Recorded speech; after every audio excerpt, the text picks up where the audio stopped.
Salam Bapak Ibu dan selamat bertemu kembali di YouTube saya, Pendeta Rudolf H. Pasaribu Channel. Dengan dan lewat channel ini saya komit untuk senantiasa menyebarkan pengajaran firman Tuhan karena saya percaya berlandaskan Yesaya pasal 55 ayat 11 bahwa firman Tuhan yang saya dan Bapak Ibu saudara-saudara semuanya juga ikut sebar lewat apapun termasuk lewat khotbah ini tidak akan kembali dengan sia-sia, tetapi akan bekerja sendiri lewat kuasa dan berkat urapan Roh Kudus.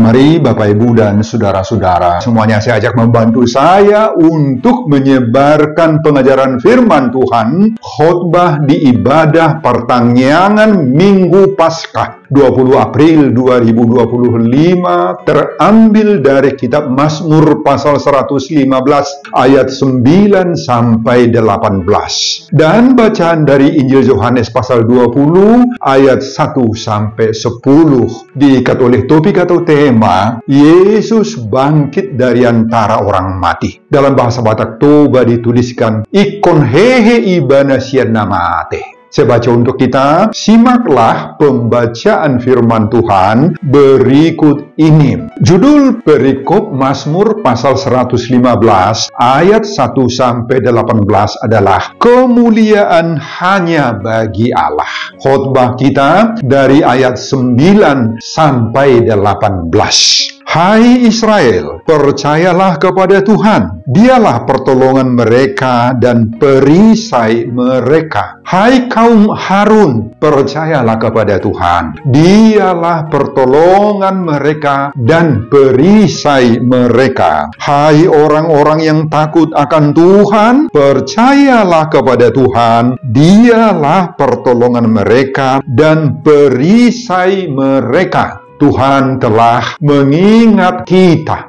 Ia akan memberkati kaum Israel, memberkati kaum Harun, memberkati orang-orang yang takut akan Tuhan, baik yang kecil maupun yang besar. Kiranya Tuhan memberi pertambahan kepada kamu dan kepada anak-anakmu. Diberkatilah kamu oleh Tuhan, yang menjadikan langit dan bumi. Langit itu langit kepunyaan Tuhan, dan bumi itu telah diberikannya kepada anak-anak manusia. Bukan orang-orang mati akan memuji-muji Tuhan, dan bukan semua orang yang turun ke tempat sunyi, tetapi kita akan memuji Tuhan sekarang ini dan sampai selama-lamanya. Haleluya. Nah, Bapak Ibu dan saudara-saudara, demikianlah nats khotbah kita di ibadah pertanggiangan Minggu Perayaan Paskah 20 April 2025 di bawah tema Yesus bangkit dari antara orang mati. Ikon hehe ibana sian namate. Saudara, Mazmur pasal 115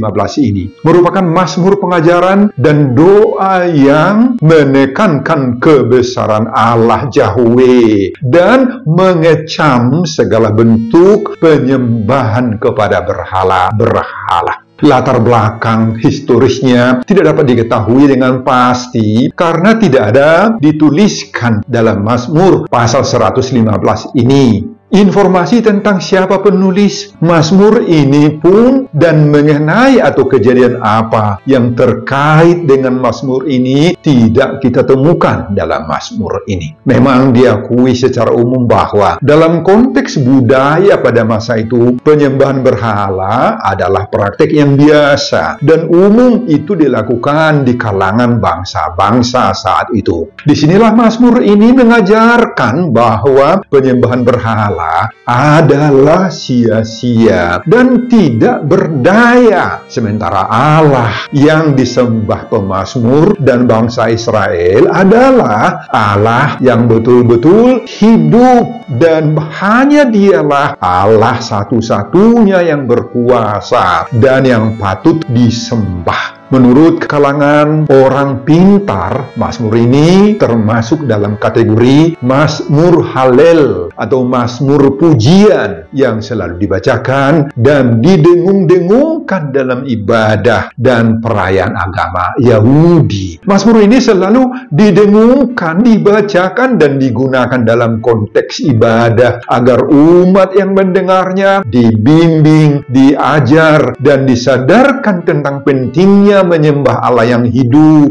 dan meninggalkan segala bentuk penyembahan berhala serta dewa-dewa lain buatan manusia seperti patung-patung dan sesembahan lainnya. Nah, selain itu Mazmur ini secara teologis sangat-sangat menekankan kebesaran Allah dan ajakan pemazmur untuk mempercayai Allah sepenuhnya. Sebab hanya Dia, yaitu Allah itulah, sekali lagi, hanya Dialah yang harus dipercayai sebagai sumber kehidupan, sumber pemberi berkat-berkat bagi umatnya. Itu sebabnya penulis Mazmur 115 ini mengajak serta mendorong semua pendengarnya saat itu, dan tentu saja kita juga pada saat ini, pada saat merayakan kebangkitan Yesus ini, agar memiliki iman yang tulus kepada Allah serta mengandalkannya sepenuhnya dan menolak semua bentuk-bentuk penyembahan berhala yang tidak berdaya.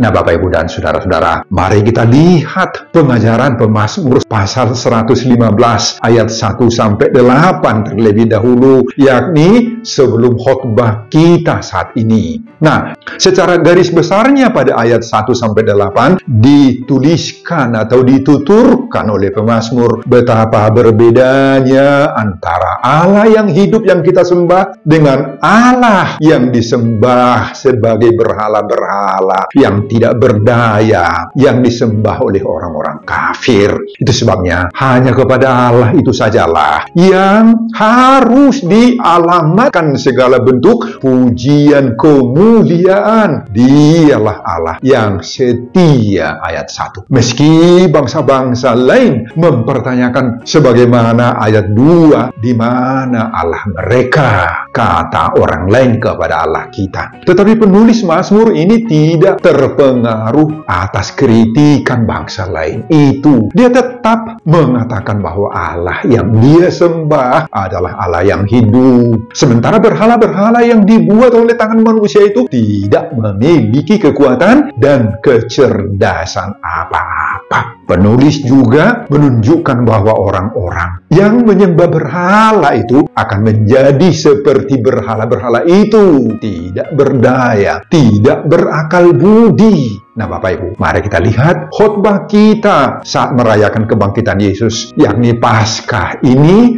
ayat 9-18. Saudara, pada ayat 9-11, ajakan untuk percaya dikatakan oleh pemazmur. Pemazmur menyapa secara langsung 3 kelompok masyarakat Yahudi saat itu dengan panggilan hai. Siapa ketiga-tiga kelompok Israel yang disapa pemazmur dengan sapaan hai itu? Kelompok pertama disebut di sini orang Israel sendiri.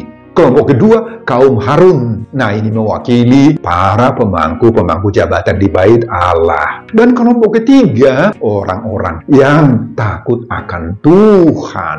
Nah, kepada mereka, pemazmur mengatakan, percayalah kepada Tuhan. Dialah pertolongan mereka dan perisai mereka. Nah, Bapak Ibu, kepada ketiga-tiga kelompok ini disampaikan ajakan yang sama, yakni percayalah kepada Tuhan dan Dialah pertolongan dan perisai kita. Kemudian pada ayat 12-15, pemazmur memberi jaminan dan kepastian akan adanya berkat-berkat. Pemazmur berkata bahwa Tuhan yang kita percayai itu senantiasa, tanda kutip, mengingat kita, sehingga Ia akan pasti memberkati ketiga-tiga kelompok yang disebut pada bagian pertama tadi, yakni kaum Israel, kaum Harun, dan orang-orang yang takut akan Tuhan. Akan diberkati kelompok-kelompok ini. Bahkan ditambahkan lagi, baik yang kecil maupun yang besar. Itu menunjuk kepada anak-anak, orang-orang kecil, dan generasi-generasi berikutnya. Kemudian pada ayat 16 sampai 18, puji-pujian kepada Tuhan harus disampaikan. Kata pemazmur, Tuhanlah yang menciptakan langit dan bumi. Dan pemazmur membagi kedua kawasan ini dalam dua bagian, yakni kawasan langit ini menjadi wilayah Tuhan sendiri, dan kemudian kepada manusia dia telah mempercayakan pengelolaan kawasan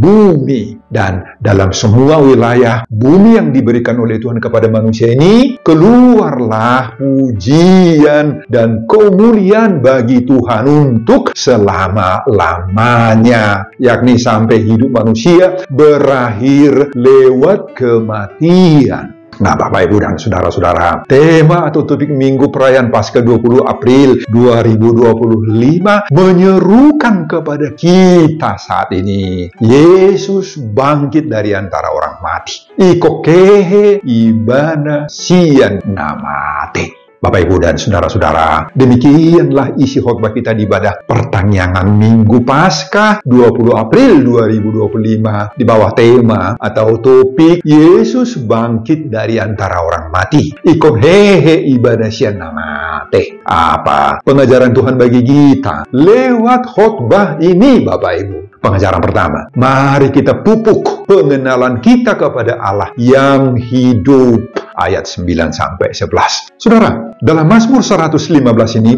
orang Israel dididik untuk melihat Tuhan sebagai pribadi yang hidup. Allah itu tidak diciptakan oleh siapapun, karena Ia pencipta dan Ia kekal adanya. Segala sesuatu tercipta oleh Dia, dan Ia berkuasa untuk apapun juga. Bahkan manusia tidak mampu menggambarkan kepribadian dan keberadaan Allah itu hanya dengan akal budinya, pikirannya, dan imajinasi manusiawinya saja. Tidak mampu. Tuhan itu justru memiliki hak prerogatif untuk bertindak, berbuat, dan melakukan apa saja sesuai dengan kehendaknya terhadap makhluk-makhluk ciptaannya, termasuk kepada kita manusia ini. Karena itulah orang Israel menyebut Tuhan Allah dengan sebutan Yahweh, Jehovah. Apa artinya Yahweh? Jehovah itu Tuhan yang tidak ada tandingannya. Dalam bahasa Batak Toba itu berarti nasohatudusan. Nah, Bapak, Ibu, pengenalan seperti ini terhadap Allah harus kita miliki, harus kita pupuk, harus kita bina, kita kembangkan itu dalam diri kita masing-masing. Orang yang tidak memiliki pandangan terhadap pribadi Allah yang seperti ini, cenderung hidup mereka itu menyepelekan kuasa Allah, menyepelekan kemampuan Allah dan kasih Allah akan dirinya sendiri. Mereka akan cenderung mencari kuasa-kuasa lain yang menurut mereka bisa menolongnya, terutama di saat mereka menghadapi berbagai-bagai pergumulan dan tantangan hidup, ancaman-ancaman, baik ancaman ekonomi, ancaman sakit penyakit, ancaman penderitaan, dan lain-lainnya. Mereka mencari kekuatan lain. Bahkan orang yang tidak memiliki pengenalan terhadap pribadi Allah yang benar yang seperti ini akan cenderung mengandalkan pikirannya, logika, atau rasio, akal budi, bahkan bisa terpengaruh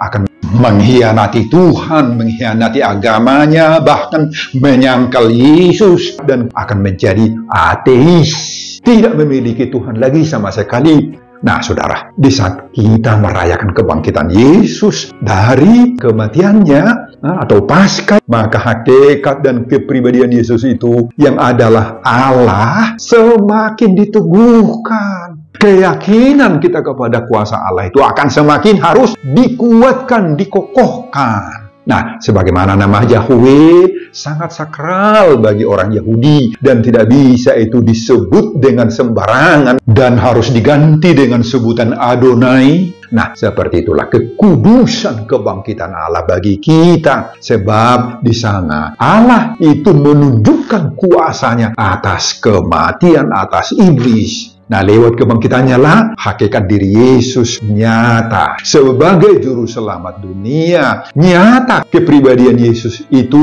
juru selamat kita sendiri. Dalam diri Yesus inilah kehadiran Allah tampak begitu nyata. Dan dengan pengenalan akan Kristus yang seperti itu, maka penyembahan kita kepada Allah itu akan tercermin setiap saat lewat perilaku kita, lewat tutur kata, lewat cara berpikir dan cara bertindak kita sehari-hari. Amin, Bapak, Ibu, dan saudara-saudara, terapkanlah itu dalam hidupmu. Pengajaran kedua, percayalah berkat Tuhan itu pasti. Syukurilah semuanya itu kepada Tuhan. Ayat 12-15. Saudara, inilah yang diajarkan oleh pemazmur pada ayat 12-15. Pemazmur memastikan bahwa ketiga-tiga kelompok yang disebutkan oleh pemazmur tadi, yakni kaum Israel, kaum Harun, yakni pelayan-pelayan Tuhan, dan orang-orang yang takut akan Tuhan. Nah, mereka ini semuanya akan diberkati oleh Tuhan. Akan diberkati oleh Tuhan, Bapak Ibu.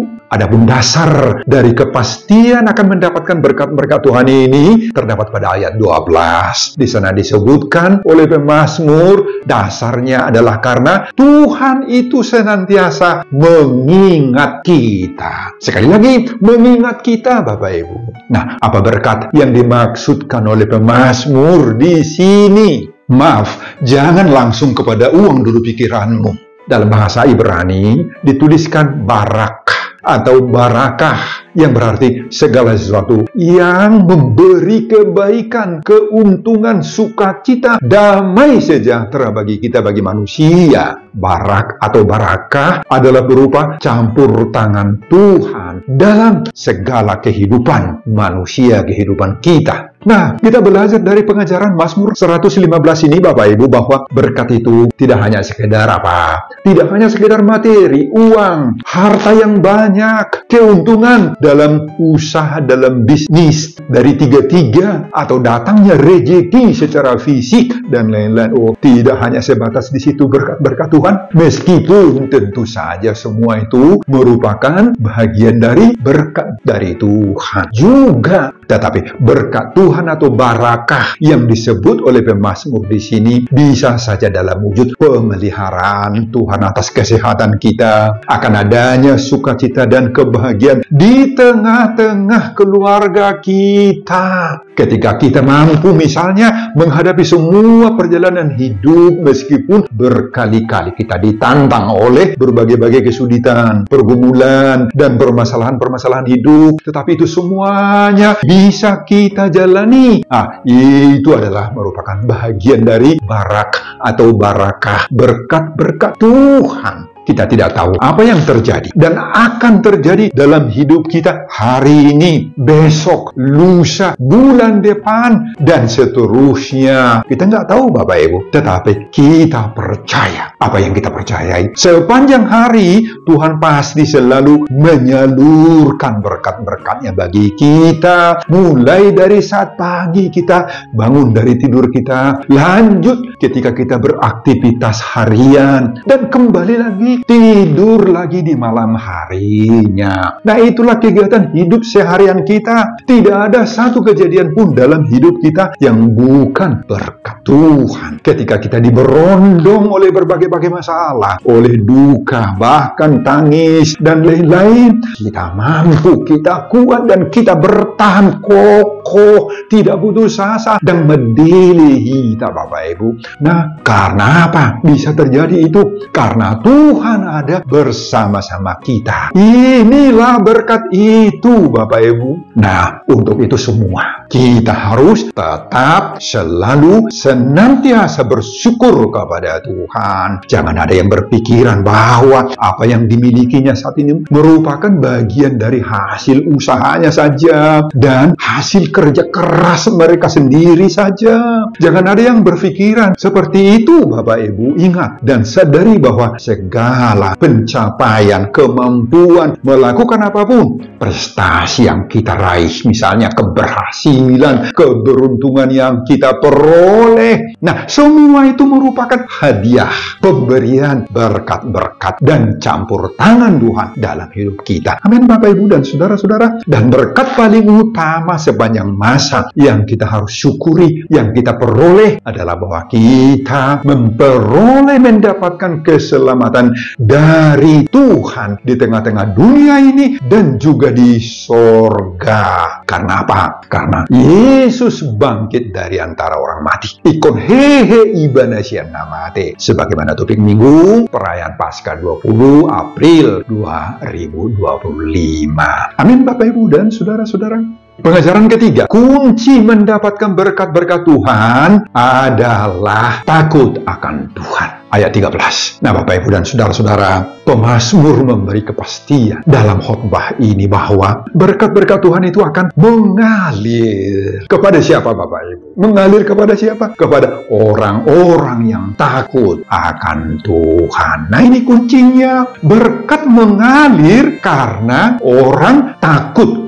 akan Tuhan. Jadi yang namanya berkah atau berkat, barakah dari Tuhan itu, Bapak, Ibu, sebagaimana kita jelaskan pada pengajaran kedua barusan, tidak datang sendiri kepada kita, kepada orang, apalagi datang kepada orang jahat yang tidak memperdulikan Tuhan. Oh, berkat Tuhan tidak mengalir kepada mereka. Yang namanya berkat dari Tuhan sebagaimana hakikatnya saya jelaskan barusan tadi itu hanya datang pada orang yang tanda kutip takut kepada Tuhan. Kata takut di sini diterjemahkan dari bahasa Ibrani yare. Apa artinya yare? Gambarannya tidak seperti takut kepada ular beludak misalnya, takut kepada begu, kepada hantu dan lain-lain. Oh, tidak seperti itu perasaan takut ini. Orang yang takut pada hantu, pada begu, pada ular seperti itu akan berusaha apa? Menjauhi binatang-binatang ataupun hantu-hantu, begu-begu itu semuanya dijauhin toh. Tetapi orang yang takut kepada Tuhan, yang yare, justru akan semakin mendekatkan dirinya kepada Tuhan, akan semakin mau bergaul intim rapat dengan Tuhan, akan semakin membina hubungan link dengan Tuhan dalam segala waktu, dalam segala hal, dalam segala kondisi situasi hidupnya. Nah, Bapak, Ibu, dan saudara-saudara, bagi orang percaya, berkat Tuhan adalah sesuatu yang pasti dan tidak akan tertukar kepada orang lain, karena Tuhan itu sangat mengenal kita masing-masing. Dan untuk mendapatkannya, sekali lagi, pemazmur memberikan kunci utama, yaitu takut akan Tuhan, yare. Jadi kita harus mengelola, memanage hidup kita itu dengan selalu yare pada Tuhan. Orang yang yare adalah orang yang mau berjalan, mau dipimpin, dan mau dituntun oleh Tuhan, dan memiliki keberanian untuk mau tunduk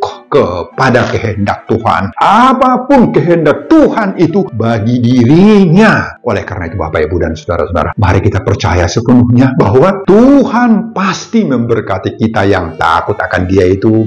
Dan berkat Tuhan itu akan kita dapatkan itu dalam berbagai-bagai wujud, bentuk, lewat berbagai-bagai pengalaman-pengalaman kita, baik pengalaman-pengalaman yang menggembirakan maupun justru pengalaman yang menyedihkan sekalipun. Di sana juga ada berkat Tuhan. Di dalam semua itu ada pendampingan Tuhan dalam hidup kita. Itulah berkat Tuhan yang luar biasa bagi kita, dan berkat yang tidak terukur yang paling mendasar bagi kita adalah bahwa Yesus bangkit dari antara orang mati. Ikon hehe ibanasya namate. Sebagaimana topik minggu perayaan Paskah 20 April 2025. Amin, Bapak, Ibu, dan saudara-saudara. Sebelum saya mengakhiri khotbah ini, kembali saya mengajak Bapak, Ibu, dan saudara-saudara untuk membantu saya menyebarkan pengajaran firman Tuhan khotbah di pertengahan minggu Paskah tanggal 20 April 2025 dari Mazmur pasal 115 ayat 9 sampai 18 ini, agar semakin banyak orang yang tetap percaya bahwa Yesus bangkit dari antara orang mati. Iko kehe ibana sian namate, termotivasi lewat khotbah ini. Simak juga video-video khotbah saya yang lain agar Bapak, Ibu, dan saudara-saudara memiliki pemahaman yang semakin diperkaya. Buka di YouTube saya, Pendeta Rudolf H. Pasaribu Channel. Selamat mengikuti pada pertanyaan Minggu Paskah 20 April